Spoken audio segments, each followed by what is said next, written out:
las reacciones de los cristianos. No olvidemos que cuando ya se crea el imperio, la relación de la iglesia y el imperio en el siglo IV, los cristianos no son 120 ni son 150, los cristianos se cuentan por miles. Ya la fe cristiana estaba esparcida prácticamente por todo el mundo antiguo. El lugar más lejano para alcanzar para la fe era Roma, y desde luego ya Pablo había llegado a Roma hacía más de casi 300 años, 240 años.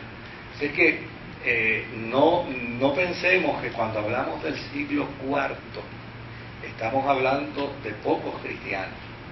No, cuando hablamos del siglo IV estamos hablando de una cantidad considerable de cristianos que estaban, que se hacían sentir, que se hacían expresar y que eran altamente considerados ya en este momento como un movimiento fuerte, que si bien es cierto por los emperadores que antecedieron no estaban, ¿verdad?, no tenían la dicha de ser privilegiados, pero cuando llegó Constantino entendió la fuerza, Constantino entendió la capacidad, entendió el intelecto de los cristianos y sobre todo el poder de convocatoria que estos ya tenían.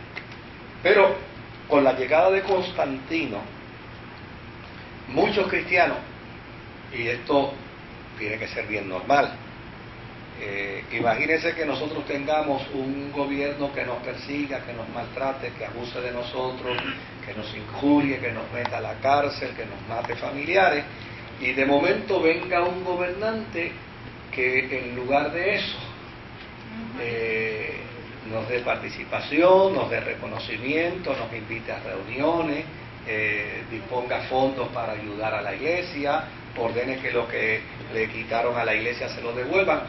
Imagínese ese cuadro y usted va a descubrir pues lo que dentro del contexto histórico era muy normal que la gente en aquel entonces entendiera. Bueno, si por 300 años y un poquito más habían sido perseguidos, habían sido calumniados, habían sido asesinados los cristianos, y de repente llega un gobernante y cambia todo ese panorama de desgracia y lo convierte en un panorama bueno, saludable. Mire, lo normal es que todo el mundo entienda que llegó la hora de la bendición de Dios a la vida de los cristianos por parte de Constantino.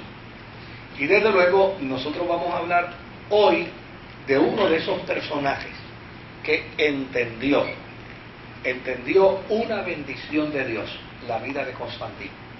Entendió una tremenda oportunidad. Es más, usted sabe que el Apocalipsis se escribe a finales del primer siglo. Y dentro del Apocalipsis se habla de que esa fuerza del imperio romano perseguidor, por parte de esos primeros emperadores que persiguieron a la iglesia en los primeros siglos, sabe que en el Apocalipsis se habla de que esos perseguidores iban a ser destruidos y que a la larga el bien vencería sobre el mal, ¿verdad? Pues mire, hubo cristianos en el siglo IV que entendieron que con la llegada de Constantino se cumplía el Apocalipsis. ¿Me entendió ahora? O sea, y desde luego no los podemos juzgar porque o sea, mire, yo puedo llamar a un sinvergüenza bueno, y eso es parte de la cultura nuestra. Cuando se muere un sinvergüenza en el barrio, la gente dice, pero fíjate, él pudo haber hecho lo que hizo, pero a mí nunca me hizo nada. Y con eso lo que quiere decir era, para mí era bueno. Pues en la medida en que la gente hace algún tipo de intervención, de virtud, de bondad, pues se va a entender como bueno. Eusebio de Cesarea fue uno de los grandes gigantes de la iglesia en el siglo IV. Nació en el año 260 en Palestina. Fue obispo de Cesarea. No se sabe si sus padres eran cristianos, pero con probabilidad tal vez no lo sean. Fue mentoreado por un cristiano llamado Panfilo, que era natural de Berito, lo que hoy en día es Beirut, en el Líbano, ¿verdad? Este Panfilo era un hombre extraordinario, era un hombre de un compromiso cristiano férreo, y desde luego venía de la escuela de Orígenes.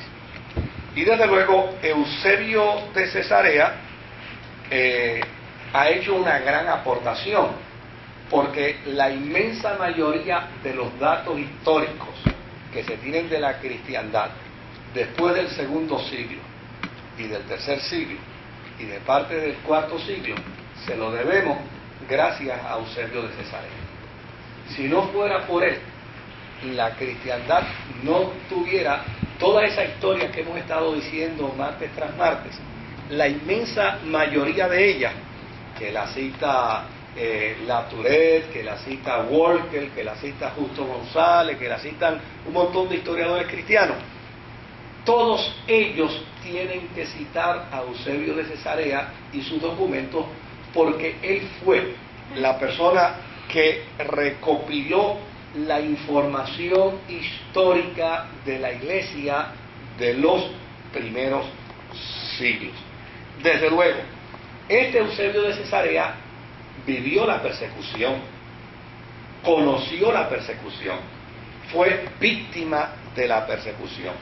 Cuando viene Constantino y él descubre que ahora puede ir a cualquier lugar sin ser perseguido, sin ser un sospechoso, sin que nadie lo maltrate, sin sufrir el martirio, pues ya sencillamente cuando a Eusebio le preguntaban ¿qué opinas tú con respecto a Constantino? Él decía, él, un instrumento de Dios. Es el instrumento de Dios que Dios ha enviado precisamente para que la iglesia cristiana pueda seguir hacia adelante. Claro, alguna gente lo ha acusado, y sobre todo algunos historiadores, lo han acusado de adulador. Y han dicho que Eusebio de Cesarea era el director de relaciones públicas de Constantino para la iglesia. Y eso realmente no es cierto.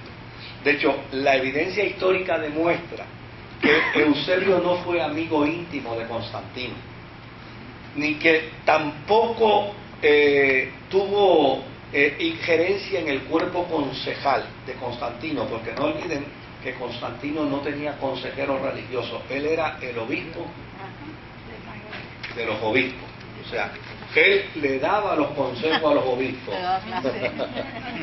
le daba clase de religión a los obispos, pero a él nadie le daba clase de religión.